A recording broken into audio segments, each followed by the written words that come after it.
Hello दोस्तों, आपके YouTube channel institute exams में आपका स्वागत है।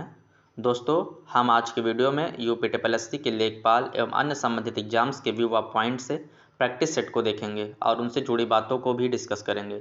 दोस्तों, जो हम संबंधित बातों को डिस्कस करते हैं वह अपना एक महत्व रखती हैं और उनसे संबंधित प्रश्न भी आपको देखने को मिल सकते हैं, इसलिए वीडियो को ध्यान से देखिएगा और यदि चैनल पर नए हैं तो चैनल को सब्सक्राइब कर लें। ठीक है दोस्तों, तो चलिए पहला क्वेश्चन देखते हैं।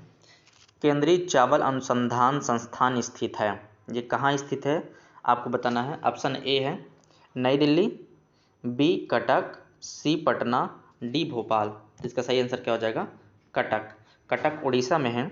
ये केंद्रीय चावल अनुसंधान संस्थान की स्थापना जो हुई थी 1946 में हुई थी, जो कि उड़ीसा के कटक में है। ठीक है दोस्तों, दूसरा क्वेश्चन देखेंगे। मानव शरीर में यूरिया की अधिकतम मात्रा किसमें पाई जाती है? ऑप्शन ए है रक्त, बी हृदय, सी पसीना, डी मूत्र यानी कि यूरिन। तो इसका सही आंसर क्या हो जाएगा दोस्तों? इसका सही आंसर हो जाएगा मूत्र यानी कि यूरिन, ऑप्शन नंबर डी। दोस्तों, आपको बता दें कि मानव शरीर के यूरिन में 95% वाटर होता है यानी जल होता है और 2% यूरिया होती है। ठीक है दोस्तों, और सोडियम की मात्रा 0.4% होती है, अमोनिया 0.05% होता है, फास्फेट 0.6% होता है और सल्फेट जो है 0.2% होता है। ठीक है दोस्तों, तो जो मानव शरीर में यूरिया की जो अधिकतम मात्रा है वो यूरिन में पाई जाती है, जो कि 2% होती है। ठीक है दोस्तों, 2% होती है और 95% क्या होता है?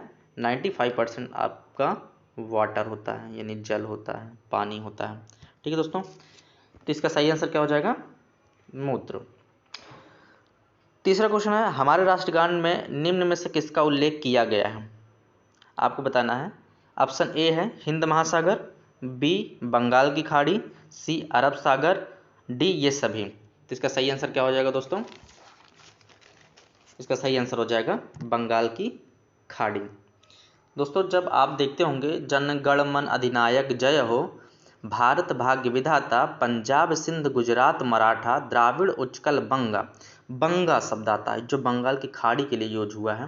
ठीक है दोस्तों, तो राष्ट्रगान किसने लिखा था? रविन्द्रनाथ टैगोर जी ने लिखा था। यह कितने सेकंड में गाया जाता है? ये 52 सेकंड में गाया जाता है। ठीक है दोस्तों, तो इसका सही आंसर क्या हो जाएगा? बंगाल की खाड़ी। अगर इसी में पूछ लिया जाए कि राष्ट्रगीत किसने लिखा, तो बंकिम चंद्र चटर्जी ने लिखा। और दूसरी चीज़ें हैं कि कितने सेकंड में ये गाया जाता है, तो 65 सेकंड में गाया जाता है। ठीक है दोस्तों, इसकी रचना जो राष्ट्रगीत की रचना हुई थी 1882 में की गई थी बंकिम चंद्र चटर्जी के द्वारा। ठीक है दोस्तों, तो इसका सही आंसर क्या है? बंगाल की खाड़ी, जो कि राष्ट्रगान में जिक्र है जिसका। ठीक है दोस्तों, संविधान सभा की प्रथम बैठक कब हुई थी? ऑप्शन ए 9 दिसंबर 1946 ईस्वी में, बी है 11 दिसंबर 1946 ईस्वी में, सी है 13 दिसंबर 1946 ईस्वी में और डी है 21 दिसंबर 1946 में। इसका सही आंसर क्या हो जाएगा? 9 दिसंबर। पहली बैठक जो हुई थी 9 दिसंबर को हुई थी और दूसरी बैठक कब हुई थी? तो 11 दिसंबर को हुई थी। 11 दिसंबर को दूसरी बैठक हुई थी। ठीक है दोस्तों, तो पहली कब हुई थी? 9 दिसंबर को हुई थी। ठीक दोस्तों, केसर का सबसे अधिक उत्पादक राज्य है, आपको बताना है केसर सबसे अधिक किस राज्य में उत्पादित किया जाता है। ठीक है, ऑप्शन ए है हिमाचल प्रदेश, बी जम्मू कश्मीर, सी उत्तर प्रदेश, डी केरल। तो इसका सही आंसर क्या हो जाएगा? जम्मू कश्मीर। जम्मू कश्मीर में केसर का सबसे ज़्यादा उत्पादन होता है। अच्छा, हिमाचल प्रदेश में क्या होता है सबसे ज़्यादा? तो हिमाचल प्रदेश में सेब सबसे ज़्यादा होता है। उत्तर प्रदेश किस लिए फेमस है? गेहूं उत्पादन के लिए सबसे ज़्यादा उत्तर प्रदेश में गेहूं उत्पादित होता है। और केरल तो आप जानते ही होंगे, मसाले के लिए फेमस है केरल। ठीक है दोस्तों, तो इसका सही आंसर क्या हो जाएगा? जम्मू कश्मीर। ठीक है दोस्तों, स्त्रियों की ध्वनि पतली होती है क्योंकि?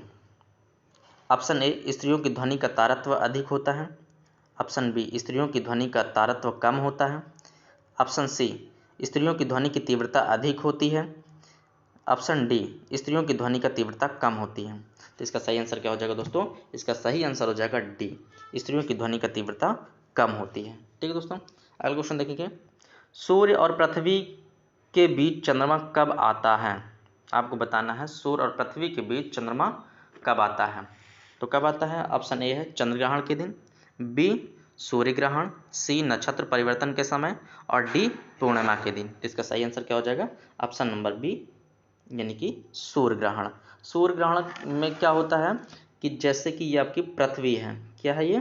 पृथ्वी है, और ये आपका ये सूर्य है, और यहाँ पास आपकी चंद्रमा है।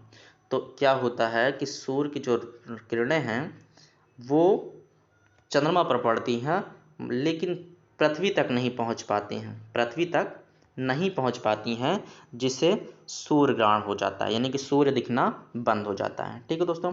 और चंद्र ग्रहण में क्या होता है? चंद्र ग्रहण में होता है जैसे कि चंद्रमा दिखना बंद हो जाता है। जैसे कि आपका ये सूर्य है, आपका, और ये पृथ्वी है, और ये चंद्रमा है। ठीक है दोस्तों। तो ये सूर्य की जो किरणें हैं वो पृथ्वी तक जाती हैं, लेकिन चंद्रमा तक नहीं जा पाती हैं। जब चंद्रमा तक नहीं जा पाएंगी तो इसका मतलब है चंद्रमा नहीं दिखाई देगा, क्योंकि सूर्य की रोशनी से ही तो चंद्रमा चमकता है या दिखाई देता है, और ये रोशनी वहाँ तक नहीं पहुँच पाएंगी, तो ये क्या होगा? चंद्रमा दिखाई देना बंद हो जाएगा, जिसे चंद्र ग्रहण के नाम से जानते हैं। तो सूर्य और पृथ्वी के बीच जब चंद्रमा आ जाता है तो उससे सूर्य ग्रहण होता है। ठीक है दोस्तों। जिसका सही आंसर क्या हो जाएगा? Option number B. विश्व का सबसे बड़ा मरुस्थल है, आपको बताना विश्व का सबसे बड़ा मरुस्थल कौन सा है? ए गोबी, बी सहारा, सी कालाहारी और डी थार। तो बताइए इसका सही आंसर क्या हो जाएगा? सहारा। सहारा जो है अफ्रीका कंटिनेंट में पड़ता है, और ये विश्व का सबसे बड़ा मरुस्थल है। आपको बता दें कि गोबी कहाँ का मरुस्थल है? गोबी मंगोलिया, रसिया और चाइना के एक जगह पे पड़ता है, आपका मंगोलिया कंट्री है, जहाँ गोबी मरुस्थल में होता है। कालाहारी मरुस्थल कहाँ पाया जाता है? दक्षिणी अफ्रीका भाग में मिलता है, जैसे कि बोत्सवाना है, नामीबिया है, दक्षिण अफ्रीका है, इस पे कालाहारी मरुस्थल पाया जाता है। और थार के बारे में तो पता ही होगा, थार ये भारत में पाया जाता है। थार मरुस्थल भारत का सबसे बड़ा मरुस्थल है, या एशिया का कहें तो एशिया की भी सबसे बड़ा मरुस्थल थार ही है। ठीक है दोस्तों। निम्नलिखित में से रबी की फसल कौन सी है? आपको बताना है रबी की फसल कौन सी है। तो इसका सही आंसर क्या हो जाएगा? ऑप्शन ए मूंगफली है, बी कपास है, सी पटसन है और डी चना है। तो रबी की फसल कौन कौन सी होती है? रबी की फसल होती है गेहूं हो गया, जौ हो गया, आलू हो गया, चना हो गया, मैसूर हो गया, अलसी हो गई, मटर हो गया, सरसों हो गया। तो इसमें रबी की फसल जो है वो चना है, ऑप्शन नंबर डी। ठीक है दोस्तों। तो ये अगर खरीफ की फसल पूछ ले तो खरीफ की फसल में धान है, मक्का है, ज्वार है, बाजरा है, मूंग है, मूंगफली है, गन्ना है, सोयाबीन है, उड़द है। ठीक है दोस्तों, ये तो खरीफ की फसल हो गई। ठीक है। तो अगर पूछें कि ये जो रबी की फसल, अच्छा रबी का फसल की जो समय होता है वो कब से कब होता है?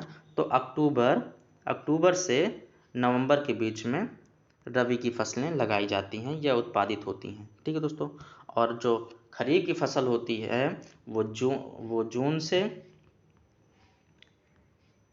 से अक्टूबर के बीच में होती है। ठीक है दोस्तों।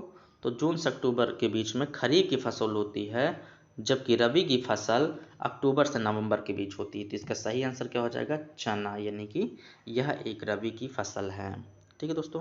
अगला क्वेश्चन देखेंगे। लोहे में जंग लगने से बना पदार्थ है। ऑप्शन ए है ferric chloride, B calcium chloride, C ferric और फेरस ऑक्साइड का मिश्रण, और डी है पोटेशियम क्लोराइड। तो इसका सही आंसर क्या हो जाएगा? इसका सही आंसर हो जाएगा फेरिक और फेरस ऑक्साइड का मिश्रण।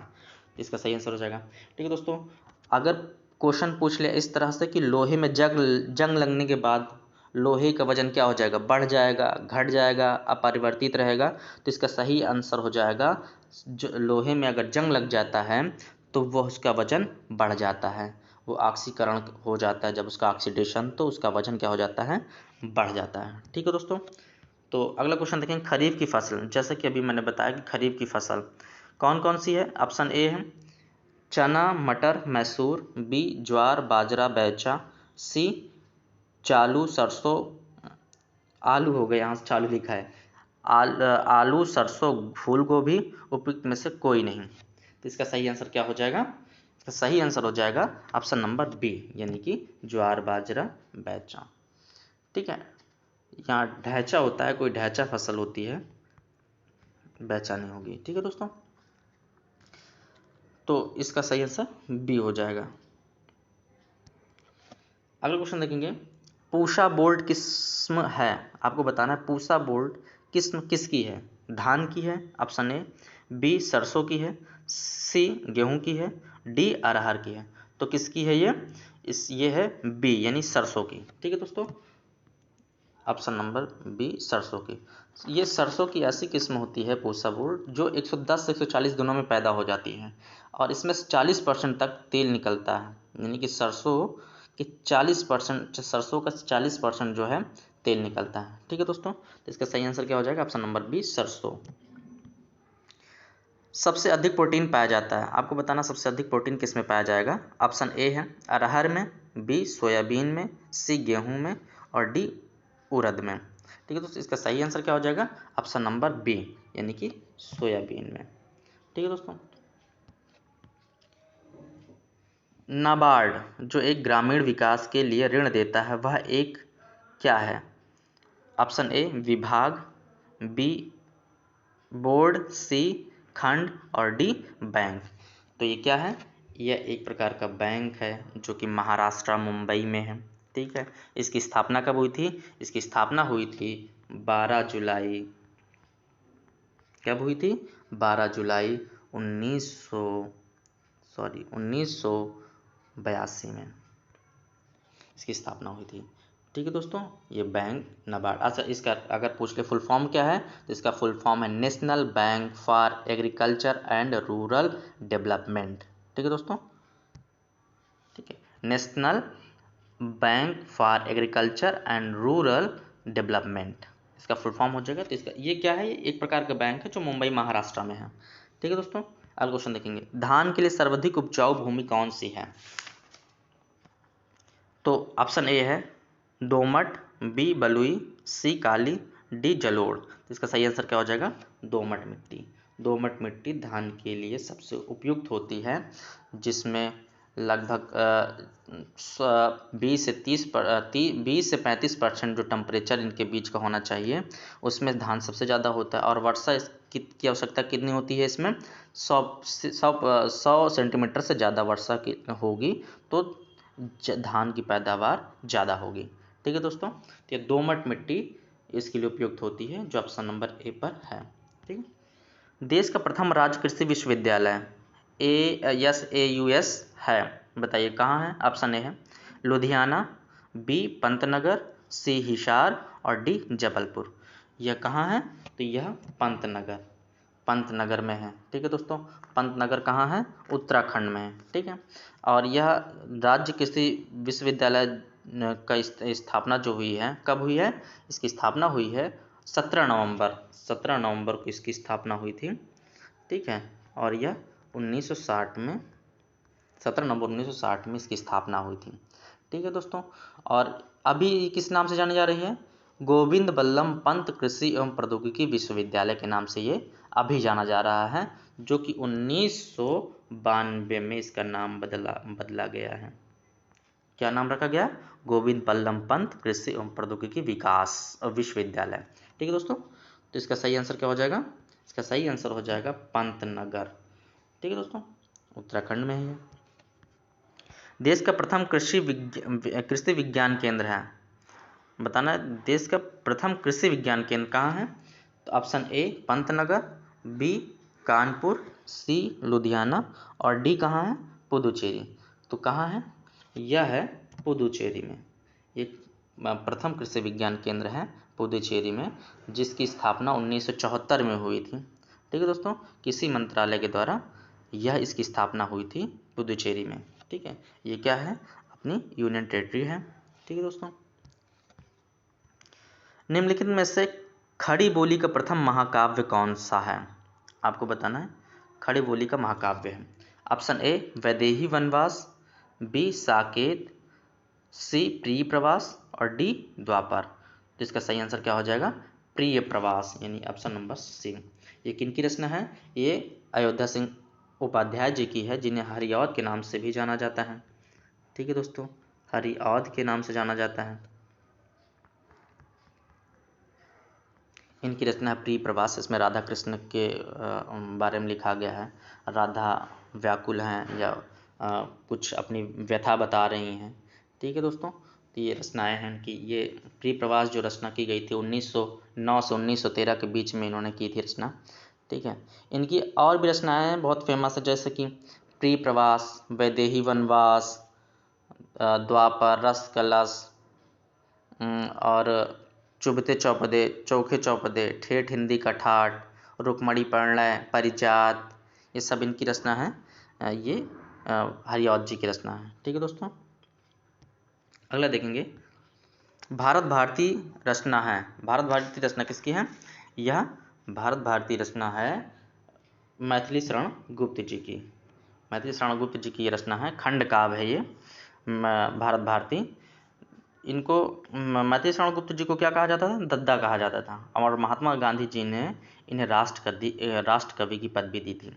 ठीक है, इनकी जो रचनाएं हैं महाकाव्य में यशोधरा है, खंड काव्य, जयद्रथ वध, भारत का किसान, जय भारत, अर्जन और विसर्जन, ये इनके कुछ वो रहा है रचनाएं हैं। ठीक है दोस्तों, तो इसका सही आंसर क्या है? मैथिली शरण गुप्त। अंधा युग किसकी रचना है? अंधा युग किसकी रचना है? आपको ऑप्शन ए है गोपेश, ऑप्शन बी धर्मवीर भारती, सी जयप्रकाश भारती और डी शैलेश मटियानी। तो इसका सही आंसर क्या हो जाएगा? ऑप्शन नंबर बी, यानी कि यह धर्मवीर भारती जी की रचना है। एक्चुअली अंधा युग जो है एक नाटक है। ठीक है दोस्तों, यह इनके उपन्यास हैं, जैसे कि गुनाहों का देवता, कहानी है सूरज का सातवां घोड़ा। ठीक है दोस्तों, तो इनकी रचना है कुछ। इनको पद्म श्री से भी नवाजा गया 1972 में। अच्छे लेखक रहे हैं ये। ठीक है दोस्तों, एडमिरल कप किससे संबंधित है? एडमिरल कप जो है किससे संबंधित आपको बताना है।